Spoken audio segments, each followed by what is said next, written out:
এই মুহূর্তে অন্নপূর্ণা ভাণ্ডার সম্পর্কে নতুন করে ঘোষণা করে গেল কিছুক্ষণ আগেই।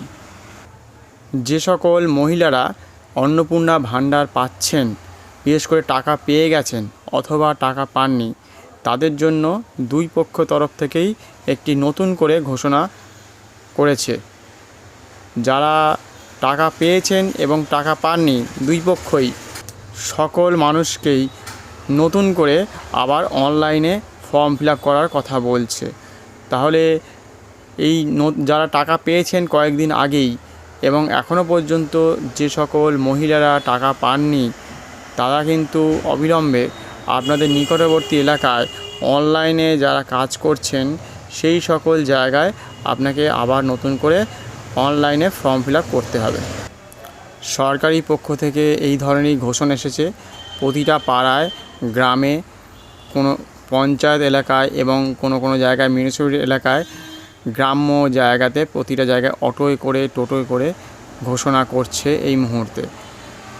এবং প্রত্যেক ব্যক্তিকেই নতুন করে আবার আপনাকে কাগজপত্র সবই কিন্তু নিয়ে যেতে হবে। আপনার যত রকমের ডকুমেন্টস রয়েছে, বিশেষ করে Aadhaar card, PAN card, ration card, ব্যাংকের বই সহ, এবং আপনি যে ভোট দিয়েছেন সেই তার প্রুফ, আপনার এনআরসির যে প্রুফ পেয়েছিলেন, একটা কাগজ, বিশেষ করে একটা কাগজ দিয়েছিল, যে কাগজটাতে আপনি ভোট দিয়েছিলেন, দেখবেন সরকারি ছাপ দেওয়া আছে, ভোট দিয়েছিলেন, তাতে আপনাদের বিশেষ করে আপনি যে বুথে ভোট দিয়েছেন এবং যতটা যে নাম্বারে ভোট দিয়েছেন সেই নাম্বার এবং বুথ নাম্বার দুটো দেওয়া আছে। বিশেষ করে ওই কাগজটি নিয়ে যাবেন, দেখবেন ওই কাগজটি আপনাকে দেয়া হয়েছিল, ওই কাগজটি অবশ্যই নিয়ে যাবেন। এবং এনআরসি দিয়েছেন সেই কাগজটিও নিয়ে যাবেন। আপনারা হয়তো অনেক দূর থেকে হয়তো ঘুরছেন যে কোথায় কোথায় যাব, তা প্রত্যেকটা জিনিসেরই জেরক্স কপি নিয়ে যেতে পারেন, আপনাদের সুবিধা হবে। এবং ব্যাংকের বই, Aadhaar card, PAN card, ration card, এইগুলো প্রত্যেকটাই লাগছে। এবং যতগুলো ব্যাংকের বই আছে, পরিবারে যতগুলো ব্যাংকের বই আছে, এগুলো তো প্রত্যেকেই নিয়ে যাচ্ছে। এমনকি আপনাদের যে দলিল আছে তার নাম্বার প্রত্যেকটাই লাগবে, খতিয়ান নাম্বার, দাগ নাম্বার, এগুলো প্রত্যেকটাই আপনাদেরকে দেখাতে হচ্ছে। যার ফলে নতুন করে আবার আপনাকে কিন্তু ফর্ম, যারা এর আগে টাকাও পেয়েছেন, অনেক মহিলা এখনও পর্যন্ত টাকা পাননি, কারণ অনেক রকমভাবে সমস্যা হতে পারে।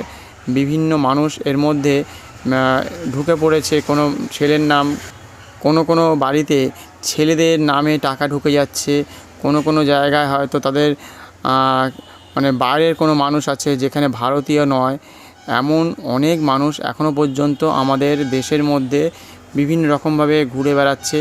তারা নিজের মানে ক্ষমতায় বলুন আর অন্যজনের থেকে সাহায্য নিয়ে, টাকা পয়সা দিয়ে তারা বিভিন্ন রকম কাগজ বানিয়ে ফেলেছে। Aadhaar card, PAN card, ration card, এমনকি জমি কিনে ফেলেছে, পর্চা করে ফেলেছে, সব কিছু তাদের কাছে রয়েছে। এবং অনেকে মিথ্যে কথা বলে হয়তো তার মানে মানুষকে বাইরের থেকে, বিশেষ করে বাংলাদেশ থেকে বা অন্যান্য জায়গা থেকে এসে যখন ঘরে প্রবেশ, মানে আমাদের দেশে প্রবেশ করেছে, সেইখানে কিন্তু তারা টাকা পয়সা দিয়ে তাদের জমি জায়গা কিনে ফেলেছে। কেউ আবার এখানে কাজ করতে শুরু করেছে দীর্ঘ অনেকগুলো বছর ধরে, তার সাথে তারা স্থানীয় হয়ে গেছে এবং তাদের ছেলে মেয়ে হয়ে গেছে, বিবাহ হয়ে গেছে। এই সকল সূত্র অনুযায়ী আপনাকে নতুন করে সেই কারণের জন্য, এবং আরও অনেকগুলো সমস্যা মানুষের মধ্যে তৈরি হচ্ছে, যেগুলো দেখুন লিগ্যাল নয়। যে মানুষগুলো এখানে হয়তো দীর্ঘ অনেকগুলো বছর ধরে রয়েছে, ভাবছেন বোধহয় এরা হচ্ছে ভারতীয়, কিন্তু এরা অনেক বছর ধরে বাইরের দেশ থেকে, মানে বাইরে থেকে এসেছে, এরা কখনোই ভারতীয় নয়।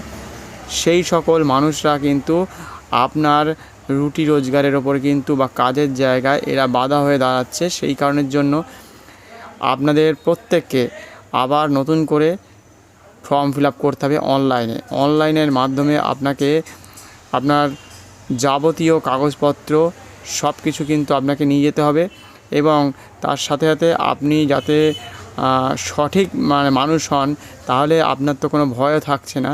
সেক্ষেত্রে আপনি প্রতিটা দিন যেভাবে কাজের সাথে যুক্ত ছিলেন এতদিন ধরে, তা সেখান থেকে আবার একটু সময় বের করে আপনাকে কিন্তু ওই কাগজগুলোকে কিন্তু আবার যেখানে রেখেছেন বা রেখে দিয়েছেন সেখান থেকে একটু খুঁজে আবার আপনাকে কিন্তু কাজে অনলাইনের মধ্যে আপনাকে কিন্তু ইমপ্রুভ করতে হচ্ছে।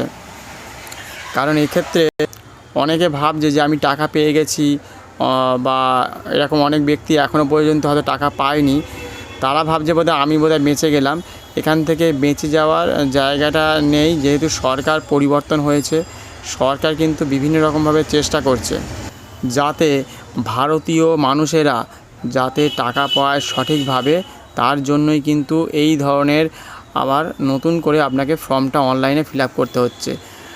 যদি আপনি ভারতীয় হন, হয়তো আপনাকে কষ্ট করতে হবে, কাগজপত্র হয়তো রেখে দিয়েছেন কোনো জায়গায়, সেটাকে আবার খুঁজে বের করতে হচ্ছে। আপনাকে একটু হয়তো কাজের জায়গা থেকে বেরিয়ে, মানে যারা কাজ করতে যাচ্ছিলেন, মানে ছুটি নিয়েছেন কোথাও, একবার কামাই করেছেন, আবার হয়তো একটুখানি সময় নষ্ট হবে আপনাদের।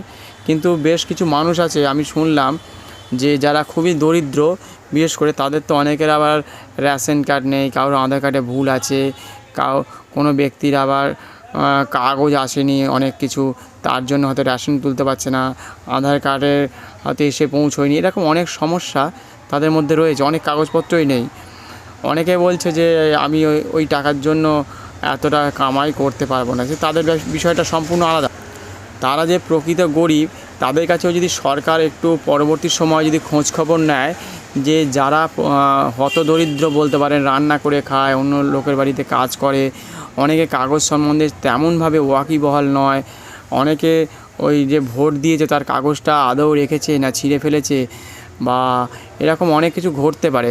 প্রকৃত যারা গরিব, প্রকৃত যারা মানুষ আছে, যারা কী বলবো, টাকাটা পাওয়ার যোগ্য, বিশেষ করে অন্নপূর্ণা ভাতা বা এরকম বয়স্ক ভাতা হতে পারে, বিধবা ভাতা যেটাকে বলছে পরবর্তী সময়, যা আপনারা যে অন্নপূর্ণা ভাতা 3000 টাকা করে পাবেন ঘরে বসে বসে দীর্ঘদিন ধরে, এটা যখন শুরু হয়ে যাবে, এটা মাসের পর মাস পাবেন প্রতিটা মাসে, তাহলে সেটা একটা সুরক্ষার ব্যাপার আছে।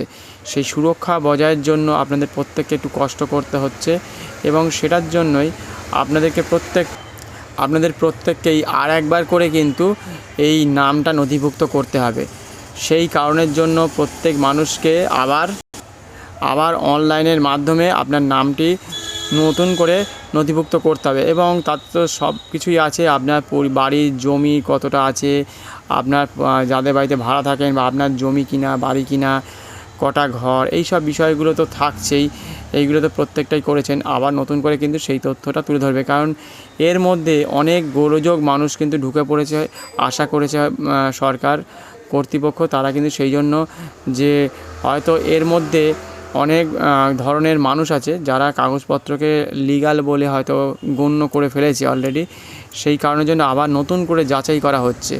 এই যাচাইয়ের মাধ্যমে কিন্তু যত ছাঁকনি দিয়ে ছাঁকা হবে, তত, যেমন আপনি যেমন একটা কী করবেন, যত চা হতে ঢালেন, তাদের ছাঁকনিতে যদি আবার জল ঢালেন, তাহলে দেখবেন আবার একটু চা বেরিয়ে আসছে ছাঁকনিতে ছেঁকে নেওয়ার মতো অবস্থায়। সেই জন্য পুনরায় নতুন করে ছাঁকনিতে ছেঁকে নেওয়ার মতো করে মানুষকে কিন্তু আবার দুবার করে, হয়তো কোনো ব্যক্তি 3বারও হয়ে গেছে, যে তারা কিন্তু এরকমভাবে দিন কামায়, মানে কাজ কামাই করে বা বিভিন্ন জায়গায় ছুটি নিয়ে তারা কিন্তু একটু ছুটে দৌড়ে বেরোচ্ছে, যাতে টাকাটা পায়, যাতে 3000 টাকাটা পায়। আর সেই কারণের জন্য আপনাদের প্রত্যেককেই অনুরোধ করা হচ্ছে, যাতে নতুন করে আবার অনলাইনে আপনাদের নামগুলো নথিভুক্ত করা যায়, এবং সব কিছু ডকুমেন্টস আপনাদের কাছে যাতে মজুদ থাকে, সবগুলো লিস্ট করে নিয়ে যান, যে কোন কোন ডকুমেন্টস আপনি নিয়ে যাচ্ছেন, কতগুলো জেরক্স নিয়ে যাচ্ছেন। হয়তো অনেক সময় এতগুলো মানুষের মধ্যে বিভিন্ন জায়গায় আপনি ঘুরছেন, জেরক্স করছেন, একবার বা 2 জায়গায় হয়তো খোঁজ খবর নিচ্ছেন, কোথায় হারিয়ে যাবে, সেই জন্য ভালো একটা ব্যাগের মধ্যে নিয়ে যান, যাতে নথিপত্রগুলো না হারিয়ে যায়। এবং সব কিছু একটা লিস্ট করে নিন, যে আপনার 10টা নথিপত্র হয়, বা 12টা নথিপত্র হয়, এবং প্রত্যেকটা জিনিস যাতে সুরক্ষিতভাবে আপনার বাড়িতে পৌঁছায়, সেটা কিন্তু আপনার দায়িত্বের মধ্যে। কারণ পরবর্তীকালে যদি হারিয়ে যায়, আপনাকেই কিন্তু হয়রান হতে হবে বিভিন্ন জায়গায়, Aadhaar card, PAN card, ration card, এবং দলিলপত্র, অন্যের বাড়ির অন্যান্য ব্যক্তির যে ব্যাংকের বই আছে, সেই পাসবইগুলো, আপনার কতগুলো পাসবই আছে, এই সকল বইগুলো কিন্তু সবকটাই কিন্তু আপনাকে গুছিয়ে নিয়ে যেতে হবে। আজকের মতো এই পর্যন্ত, আবার নতুন কোনো তথ্য আসলে আপনাদের সামনে তুলে ধরবো। প্রত্যেকের সঙ্গে থাকবেন এবং নতুনরা চ্যানেলটিকে সাবস্ক্রাইব করে বেল আইকনটি প্রেস করে রাখবেন। ধন্যবাদ, নমস্কার।